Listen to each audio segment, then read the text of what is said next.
Before we begin, I'm going to wait until all of the Invitational qualifiers are done before I make a video on who won them. It just makes more sense to combine all 4 regions into one video without leaving our APAC homies out of the equation. But in the meantime, let's talk about the 6 Invitational 2020 direct invite spot and why I don't think it should go to G2 Esports. At this current moment, we have 14 of our 16 teams confirmed for the 6 Invitational 2020, whether it be through the 6 Major, Pro League Finals, Minors, or online qualifiers. That 15th spot will go to the winner of the APAC qualifier in a 4 sub-region cage match, and the 16th spot has been confirmed to be a direct invite at the discretion of the Ubisoft Esports team. I've been paying attention to a few debates on who this invite spot should go to, but one thing I'm noticing is that there's kind of 2 schools of thought: the competitive approach versus the business approach. Let's talk about that second one first. If the spot were determined solely by way of a popularity contest, then G2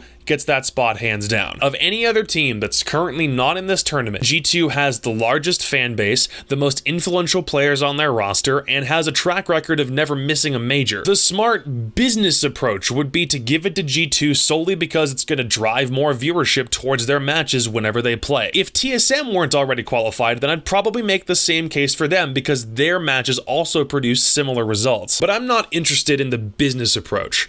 My concern is for competitive integrity, and straight up, G2 doesn't deserve to go. Something I've seen a few people say is, G2 won the last Invitational, so they should get a spot by default. Emphatically disagree. If you win a major in Siege, then you automatically secure your spot in the next major. G2 won Invitational 2019 and made it to Raleigh. Team Empire won Raleigh and now they're in SI 2020. This is a rule I'm 100% fine with and don't think needs changing, but to everyone else who's still complaining about it, let me use a real world example. Let me use the National Football League's New England Patriots. They've built up a dynasty in American football over the past 2 decades, with multiple Super Bowl victories under their belt and even more playoff appearances. However, if they start to slump, if they start to show that they don't really have the same magic that they used to, and other teams start to surpass them, and the Patriots can no longer get the same record, and they miss the playoffs, heaven forbid, then I don't think they should just be gifted a chance to go back. They had a worse record, they played worse, or other teams were just straight up better. This is the case for G2, a dynasty team that's fallen on hard times, that's had an entire year or 10 months since the Invitational to prove that they're still the best and have come up short every single time. Second place at the 6 Major Raleigh. Fail. Missed both slots to make the Pro League Season 10 finals in Tokoname. Double fail. Lost in the group stage at DreamHack Montreal. Fail. Got first rounded at the OGA Pit Minor in Croatia. Fail. Got eliminated by a UK Premiership team in the European online qualifiers. Fail.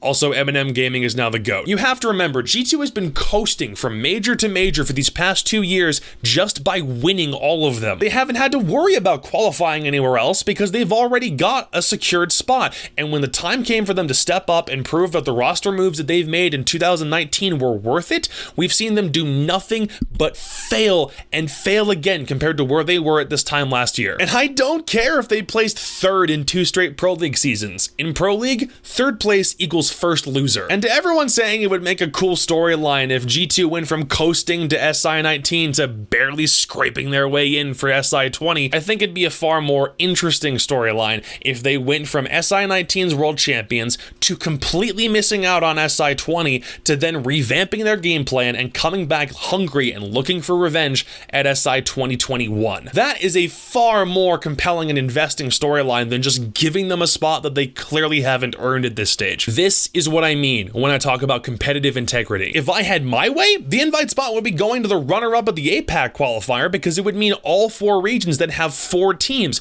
almost like all 4 regions have equal footing in the World Championship. Maybe it should be played out that way. Or better yet, give it to any team that's been a runner-up in these online qualifiers. Those teams have proven that they've got a working formula in the moment. They just fell short when push came to shove in the end. I honestly can't predict who Ubisoft is going to give this to, but I know that some people at Ubisoft do watch what I make. If any Ubisoft staffer behind the esports team watches this video, know that I will completely understand if it still goes to G2 because of that marketing and that business aspect I talked about before. But for every other reason I've mentioned here, if it does go to G2, I'm not going to be pleased with it. That's it. Thanks for coming to my TED Talk.